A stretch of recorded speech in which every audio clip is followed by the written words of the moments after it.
Hey, this is Steve in Dallas, Texas. It's Saturday morning, my friend, and you are listening to Light Talk. And this is Ellen, coming to you from the tropical island of St. Bart's. And today we discuss going down for the third time, photo call lists, making a poor choice in grad schools, the Prague Quadrennial, resident LD versus freelance, and I Need a Scholarship, all on Light Talk. That's a lot of stuff. Boy, we have a big show today. And this is David coming to you from the beautiful Belmont Shore neighborhood of Long Beach. That's right, I'm back home. Yay! Yay! And if you don't already know, you are listening to Light Talk, and we are the Lumen Brothers and Ellen, our beautiful Lumen sister. Wow. Yay! Oh boy. Welcome everyone to episode 326. And first of all, Lori and I went to the Prague Quadrennial, and we were there for 8 days in Prague, and then we had an experience coming home. It took us like forever to get home because we basically had 2 flight cancellations. We were supposed to go to Munich and then back to LA. We got out to the end of the runway. We were there already for like 3 hours. It was crazy. And they decided not to take off because one light was on that they didn't like being on. And they said, we're going to play it safe, so we're going to cancel this flight. So then... Well, they were also at the end of the runway. That's right. You really can't take off at the end of the runway. Well, not the far end. They're at the takeoff end. Oh, okay. That's true. But, well, I knew there was something wrong. As we were taxiing out, I turned to Lori and I said, they're going the wrong way because I've been watching the planes take off. And I'm a pilot, so I know there's a reason why you take off in a certain way. That's because you're going against the wind, that sort of thing. But they were going the wrong way. And I said, why are they going the wrong way when they're... Anyway, they decided not to fly that way. So they rerouted us, which is great. I mean, Lufthansa was fantastic. They automatically rerouted us to a flight in Paris. So I knew that our connection was real tight because our flight leaving Prague was really late again. And I knew I had like 20 minutes to get to the next flight. There was no way we're going to make it. No way. So I figured, well, it's Paris. They'll find us another flight. So we arrive in Paris and we're trying to find this other gate. And all of a sudden we see that flight's canceled too. I said, wait, what happened? Well, apparently, one of the airport workers who was driving the bags, to the airplane, you've seen those little carts with all the bags and things like that, ran into the airplane and created a hole in the airplane. So obviously, that airplane wasn't going anywhere. So to make a very long story short, we waited online for 3.5 hours to try to get our flight redone, and they gave us a flight the next morning. But the nice thing was that we could spend a night in Paris. So Lori and I spent the evening in Paris. She's never been to Paris before, and it was really, really quite lovely, except for the taxi ride that went from the airport to our hotel, because at the end, the guy tried to rip me off. And let me tell you, after going through everything that Lori and I went through that day, dealing with canceled flights, being online and all that other stuff, this guy was screwing with the wrong person because Lori basically turned into Snoot. I just saw it right there and tore this guy apart. It was getting to a point where we're pushing. He's saying, no, I want to be paid in euros. I said, no, I've got you this pass. The airline gives you a certificate that pays for the taxi. And it was a mess. And Snoot, she came through. She channeled her inner Snoot, and it was awesome. It was just amazing. The guy who was running the hotel comes out. It's about ready for a fight to start. And I'm holding Lori back, or should I say Snoot? And this guy was like really scared. So anyway, the whole thing worked out, and we had a lovely evening in Paris. But I was going to just tell you all about the Prague Quadrennial real quick, because I have been trying to go to the Prague Quadrennial for like 40 years, and I've never been able to do it because I do summer theater every summer, and it always conflicts. Well, this year, I'm no longer doing Central City, and I said, great, let's do Prague. And it was pretty interesting. I've been to a lot of cities in Europe. I think Prague may be the most beautiful. Have you guys been to Prague? Either one of you? No.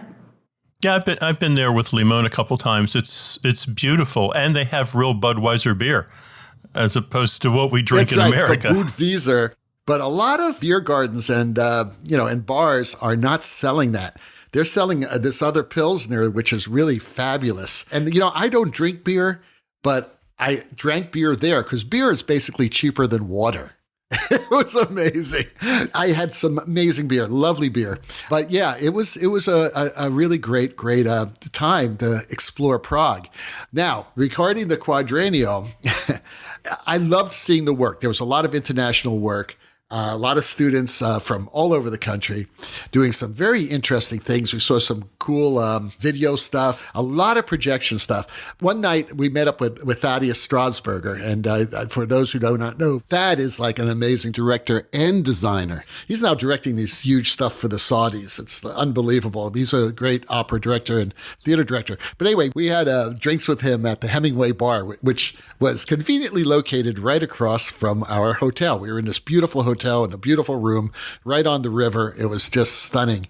And Thad went that day and he made a comment that I totally agree with. It seems like there's a movement now where students are no longer considering traditional theater spaces.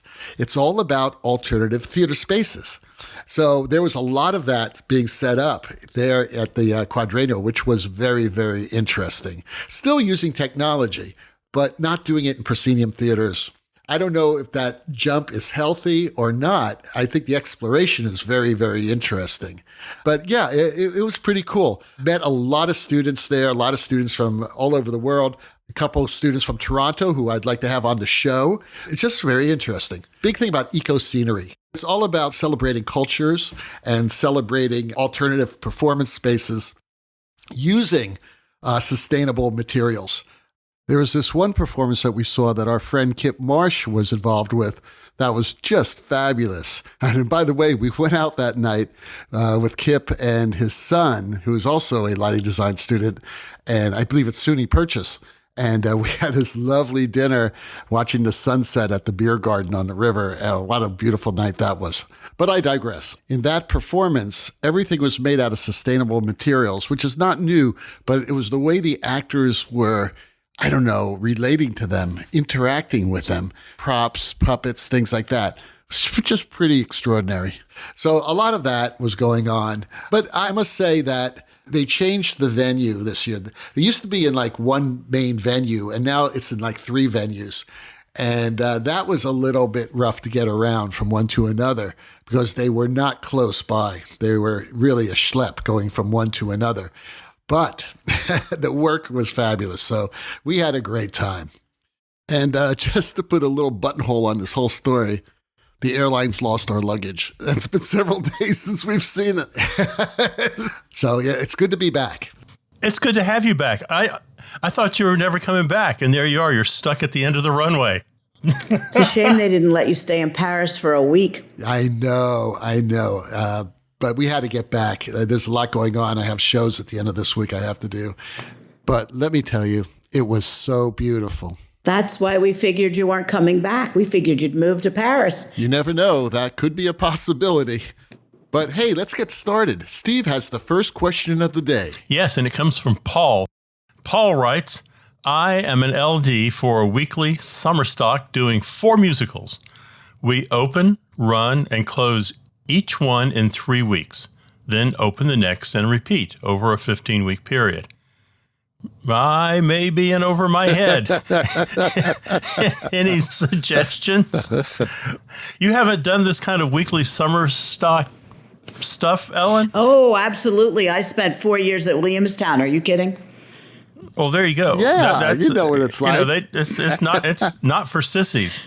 It's no. Then you have to be young. It's that you simple. have to be young. And I actually did 2 years in New Hampshire at the Weather Vane Theater first. Williamstown, got in a lot of trouble because they really had a sort of abusive internship program where the kids were working 24 hours a day to get these shows up and running. And it became a really sort of star system up there. And it was not a tenable working situation. And I think some kids walked out and the show was postponed or canceled. And I think these summer theaters have very, very aggressive schedules to get this done. And yes, Paul may be in over his head. Well, it depends how young he is. I did this, and I learned a lot from it. when I was like 20 and 22, Right, but you know. it sounds like he's the LD and maybe he hasn't done this before. So I think his suggestions are, who's your master electrician? How big is the running crew? Who are they? What's their schedule? Santa Fe has a lighting internship program that's very well respected. Is he doing all 4 of these musicals himself? And get a serious production schedule that he can live with.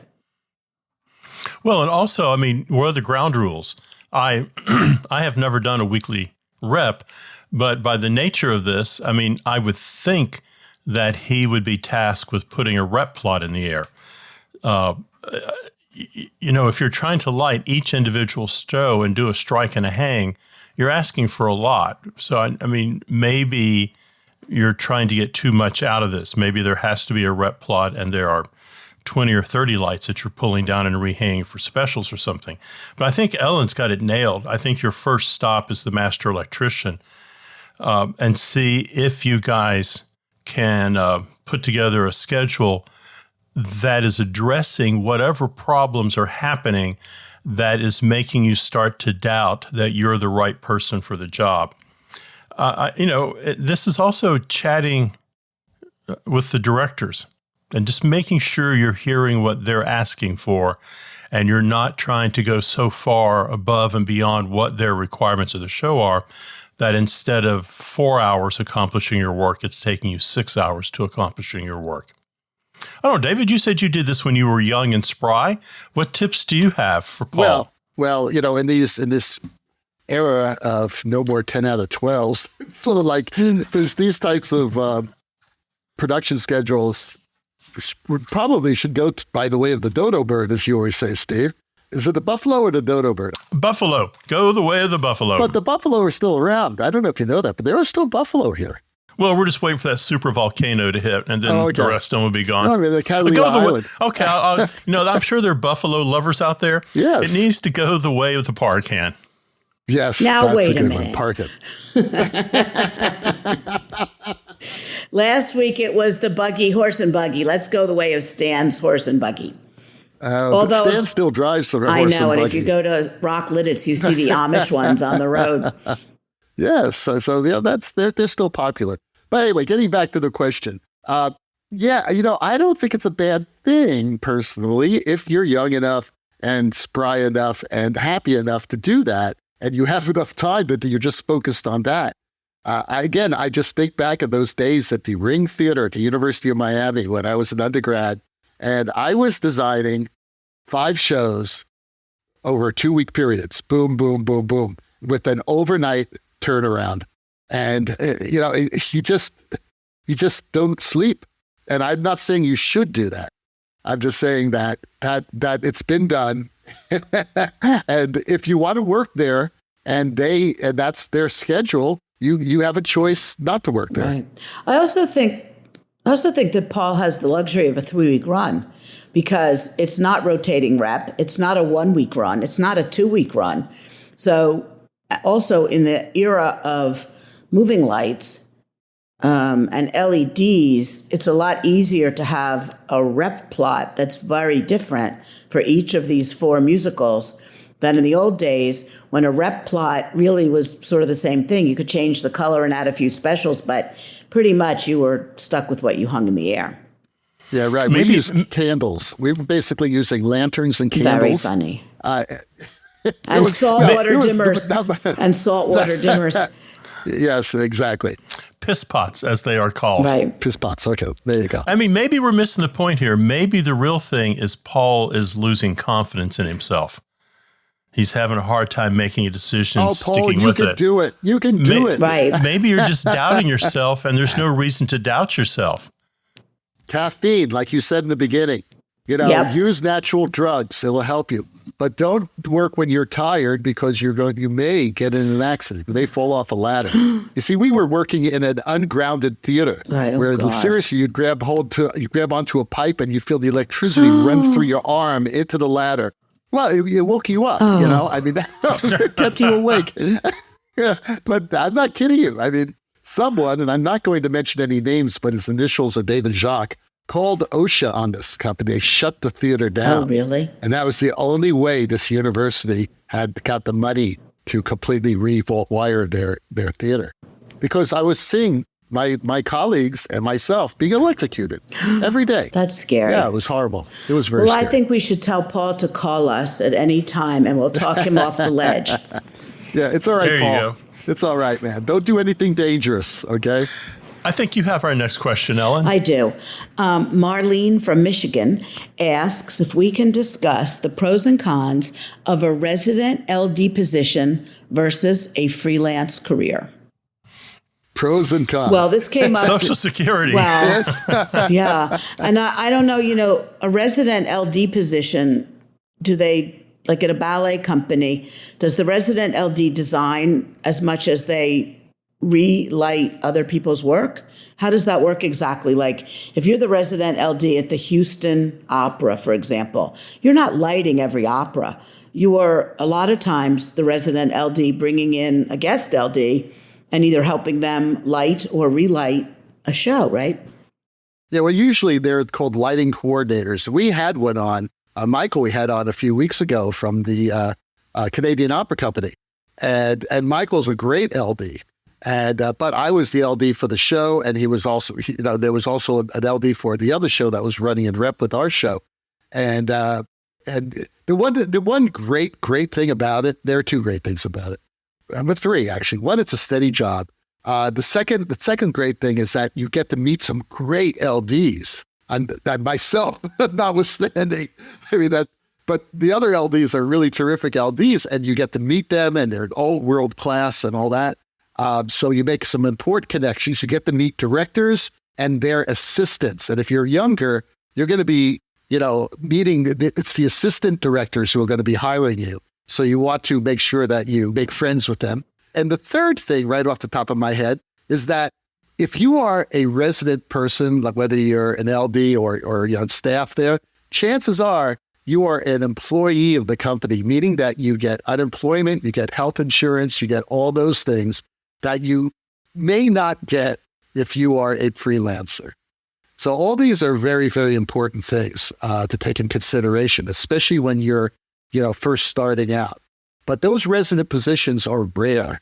And when you can grab a hold of them. Now, I was resident LD at Central City Opera for about 23 years. And I was a member of their staff. And I must tell you, I designed everything. I designed every show that went through there over the past 23 years. And if it wasn't for that, I would never have met Paul Curran. And Paul Curran was the one who basically took me to Europe and made me a European designer. Not only Europe, but Asia and all over the world, Scandinavia. So if it wasn't for me being in that position, I would have never met Paul. Is that the opera company in that small town in Colorado? Yep. Yeah, it's up on top of a mountain. I think I was there one summer many years ago, an opera about the people that did the mining in that town. Yeah, that was Baby Doe. Yes. And that was my show. Well, there you go. I saw that. How do you like that? Yeah, there you go. Well, I've done so many shows up there. It's a world-class company. I mean, they're amazing singers and directors sing there. They had a leadership change last year, and that's when I left. And I decided, I didn't want to work there anymore because of that. I didn't want to start off with somebody new. And that also, to be fair, that person should be bringing their own designers in. So that's fine. Getting back to the question, though, I have a question. Like someone like a Ken Billington, who I would imagine is a freelance designer, has his own company, like KB Designs or whatever it's called. So doesn't he then have the, the unemployment insurance and the healthcare and the job, whatever that comes with another job? It's like sort of hiring himself. Yeah, but that's maybe 3% of all lighting designers are able to do that. It's very difficult. Now, if you're working for Ken Billington, and again, I don't know, I'm just assuming this, then you're probably on his staff, and if he has a program like that, you're probably covered.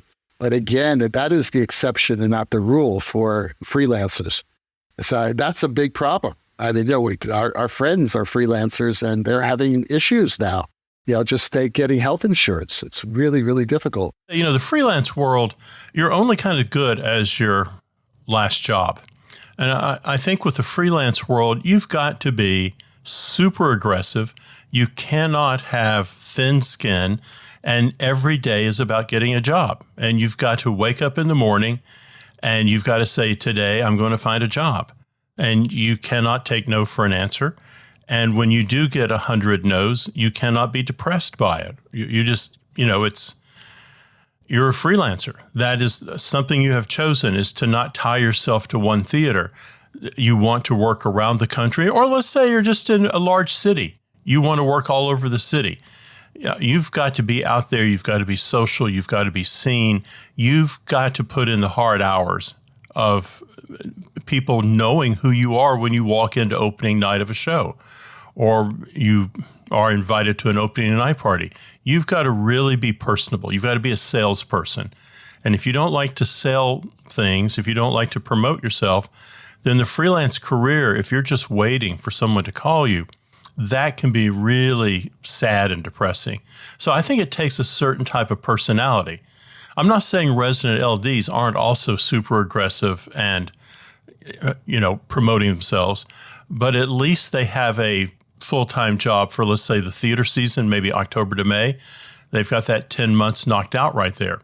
You might have a dry spell, which means more than anything, our friend Ethan Steimel would tell you, you better have an emergency fund of $6,000, $7,000, $8,000 to get you through the lean times.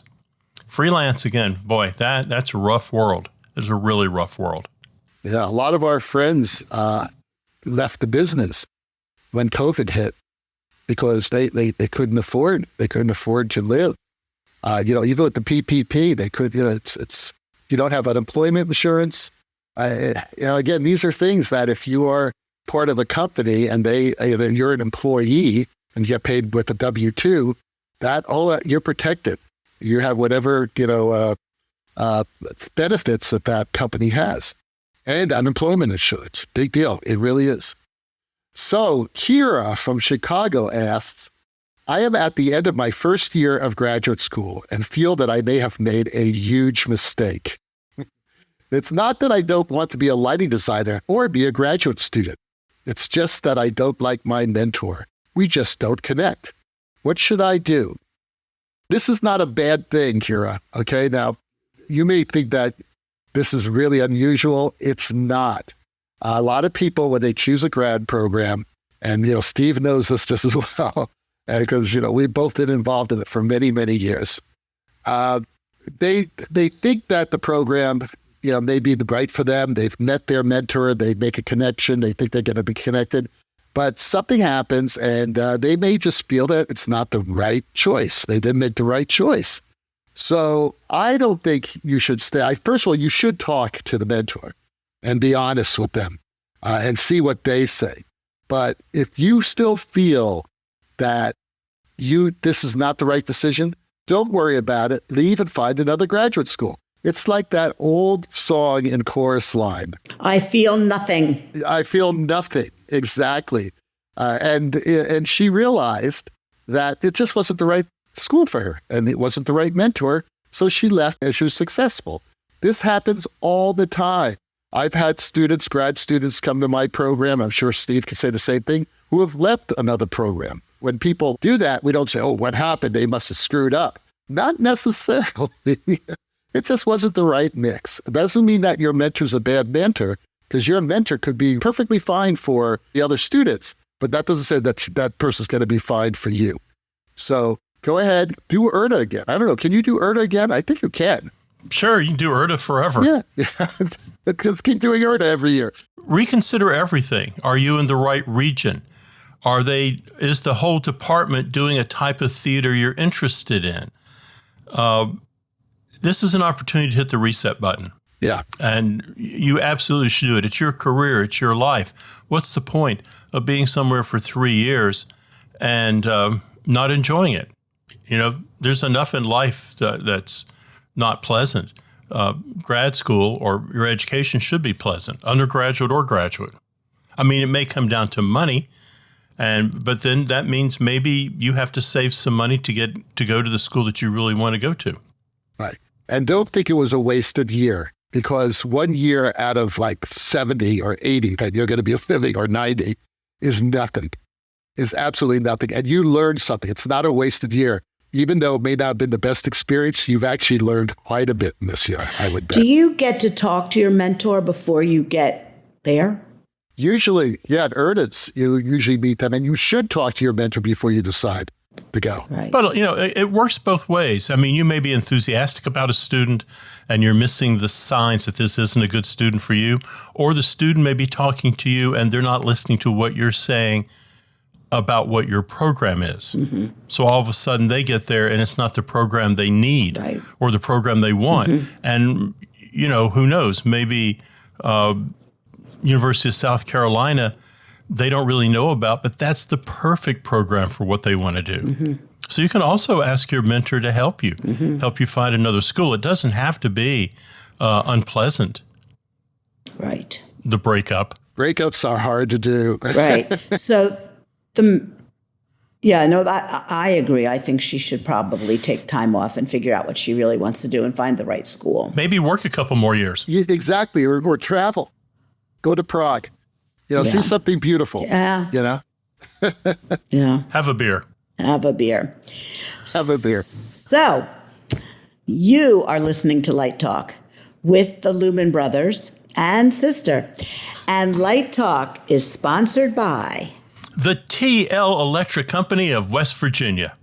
The good men and women of the TL Electric Company of West Virginia cut their innovation teeth with the Juice Hose, the Juice Hose Junior, and the Never Trip Breaker. And now they introduce the latest in the design assistant arena. Lighting Twister, just like the original Twister. It's played on a large plastic mat spread on the floor. The mat has 6 rows of large colored circles on it with a different color in each row: red, yellow, green, blue, so on. A spinner is attached to a square board and is used to determine where the player has to put their hand or foot. After spinning, the combination is called, for example, right hand, yellow, and the players must move their matching hand or foot to the circle of the correct color. The game promotes itself as the game that ties you up in knots, just like making decisions at tech. Now, when the designer and the director are at odds over a lighting cue, they can take their places on the lighting twister mat, and the stage manager can spin the spinner. Over the course of a few minutes, a new cue is built. The 6 rows of colored circles contain information about color, intensity, fade time, selective focus specials, and areas. Oh, wow, oh, wow, oh, wow. Twister brings back a lot of childhood memories. I remember playing this a lot when I was younger, and it was so much fun. Each game is so different because the spinner dictates the moves that everyone needs to follow.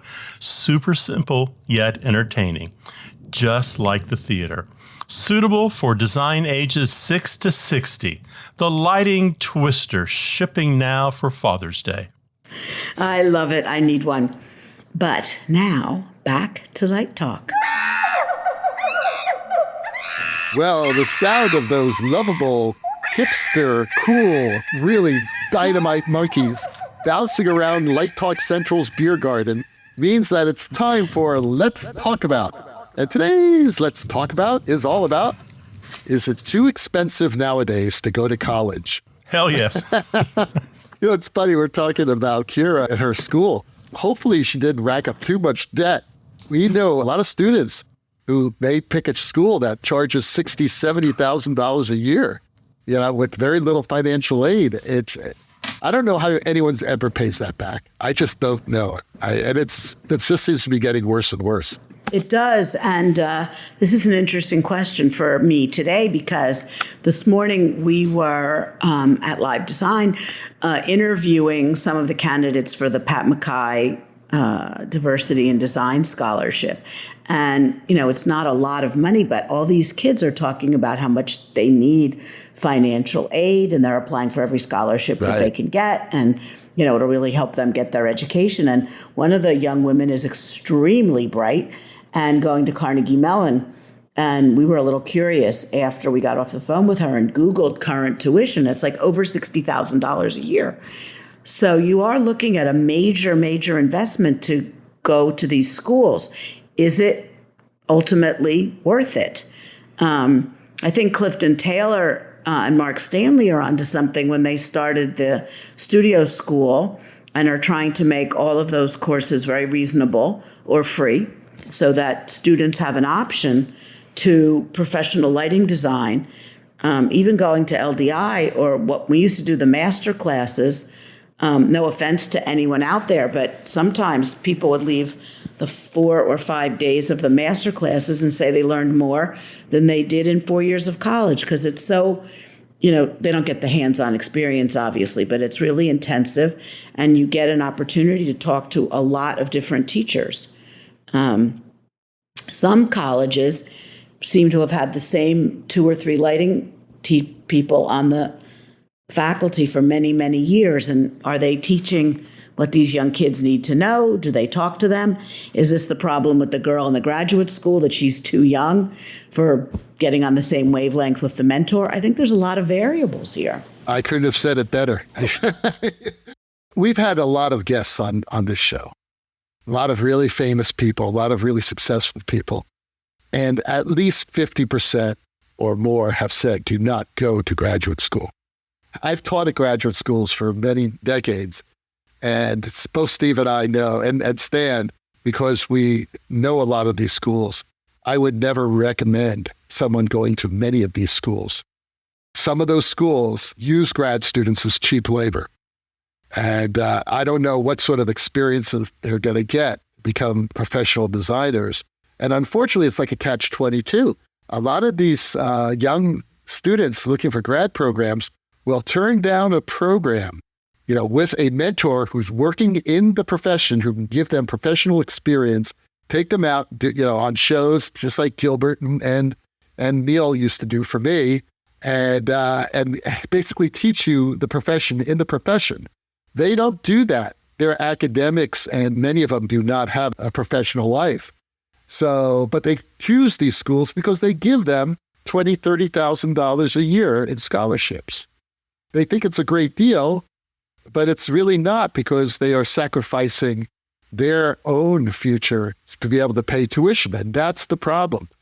Well, one of the problems I think we faced, and I think this could change.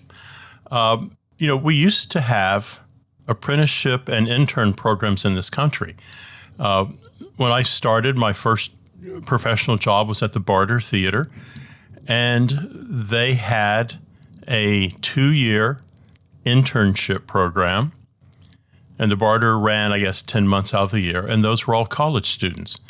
They're learning their profession, in this case, as actors. But they also had an apprenticeship program, and that was 12 weeks every summer, and that was for high school students. And we've gotten rid of this kind of mentality of going out and working with a journeyman and learning how things are done. And I don't know why we've done that. I don't know why theaters abandoned that, other than it has to be the cost of housing people. They kind of faded away at the same time resident LDs at Lort Theaters faded away. But then this is a real problem. We can't teach them in 3 years. It'd be silly to say, well, come to my school and I will teach you how to be an IA stagehand. It just doesn't work that way. It doesn't.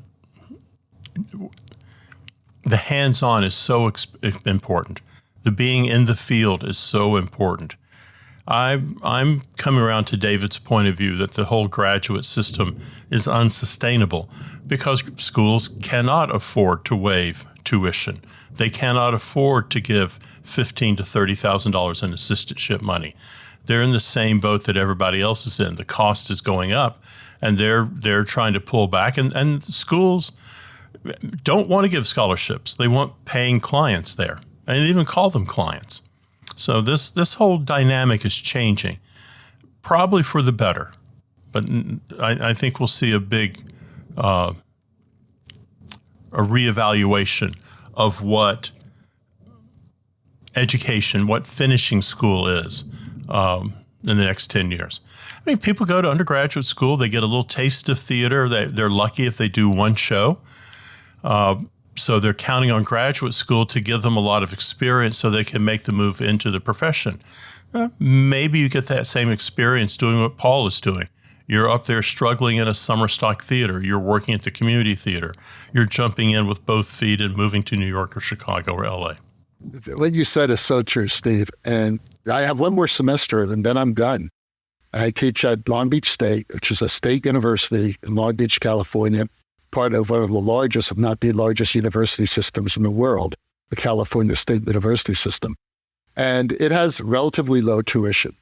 I believe our students pay $8,000 a semester or something like that, or a year. It's something ridiculously low. However, I could not compete when I was recruiting grad students. Students would have to come out here. They'd have to pay their tuition. They'd have to. We had a small work study program, but also it's so expensive to live out in California. It's really hard. So I finally told my university that I was going to end the grad program if there was no more, if I couldn't get more scholarship money for my students. And they said, fine, end it. And I did. I ended it about 4 or 5 years ago and just taught undergrads, which I love. I love teaching undergrads. It's great. Okay. But I think the whole grad system is kind of corrupt. And if a school like our school, and I must say, Ann McMills, she teaches in San Diego, but the same school system that for California state system. It's hard to get money from the system. So I just think the whole thing is turning. I believe what Mark Stanley's doing is a wonderful thing because it gets back to what it's all about, and that is learning the profession by being in the profession and learning from people who are actually doing it. That is really what you want to do if you're going to be a graduate student. Very good advice. All right. Well, Steve has the last question of the day. Patty writes, how do you decide which photographs to take at photo call? Well, duh, the good ones. We take the good ones. That's what we do. I think we'll talk about lighting designers. The biggest mistake I see young lighting designers do is they get at the back of the auditorium and take a big full stage shot of everything. I mean, maybe you can make an argument that that's an establishing shot so you can kind of get a scope. But, I want photographs that have people and action in them. And for me, it's a medium shot. I want to see the actors. I want to see their faces because I know that's what directors want to see. Directors don't want to see the big quasi-spectacle shot with all the beams and the light from 200 feet away. That's not what the play is about.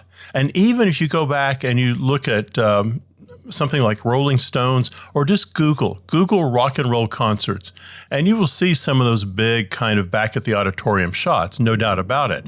But you'll see a lot more of kind of close-up shots of the singer, of the guitarist, of half the stage.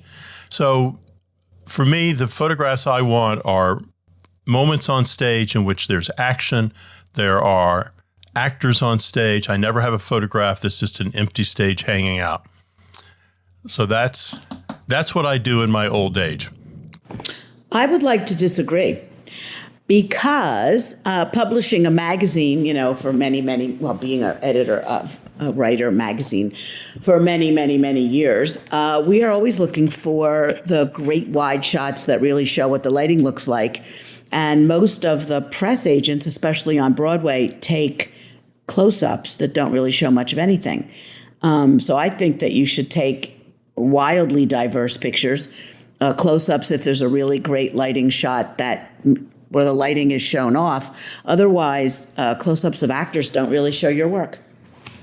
Well, there you go, Patty. You heard it first at That's Light Talk. Right. Any good photograph that tells the story is worth taking. There you go. That's a great That really great shows advice. off your work. You want people to look at if you're a student or a designer and you're going to have a digital portfolio, you want people to go on your website and go, oh my goodness, look at this work. It's just gorgeous. And those photographs have to really speak for you. So I would look at the work of people like, Ralph Lerman and the really good photographers who shoot professionally rock shows and theater, Joan Marcus on Broadway, and take a look at their work and see what pictures speak to you and the ones that really show good lighting or not, and decide what you want in your portfolio. Well said. I try. This is awesome, actually. Okay, hey, that's the end of our show. Any parting shots? Let's go home. Let's have a beer. Well, the rocking sounds of the Luminoids tells us that once again you've spent another morning listening to Light Talk. You can hear our show on just about every podcast site out there. Check out our website at lighttalk.org and be sure to follow us on Facebook and subscribe to our podcast. That way you will not miss a second of Light Talk insanity. No guarantee is offered regarding the accuracy of any statements or opinions made on this podcast. However, if you do decide to litigate, the Snoot Group, when they come back from Paris with the legal team of Sparks, Burnout, and Chase, will defend us until our retirement funds are depleted. And if you are a cab driver, do not screw around with Snoot. That's all I have to say. Light Talk is written and produced by the Lumen Brothers and Sister, coming to you from Long Beach, St. Bart's, and the Republic of Texas. And be sure to join us next week when we talk about more lighting shenanigans and serve you much more of our casserole of nonsense. Light Talk, broadcasting questionable lumen knowledge and humor all around the world. So we'll see you all next Saturday morning. Bye-bye from Light Talk. Toodles.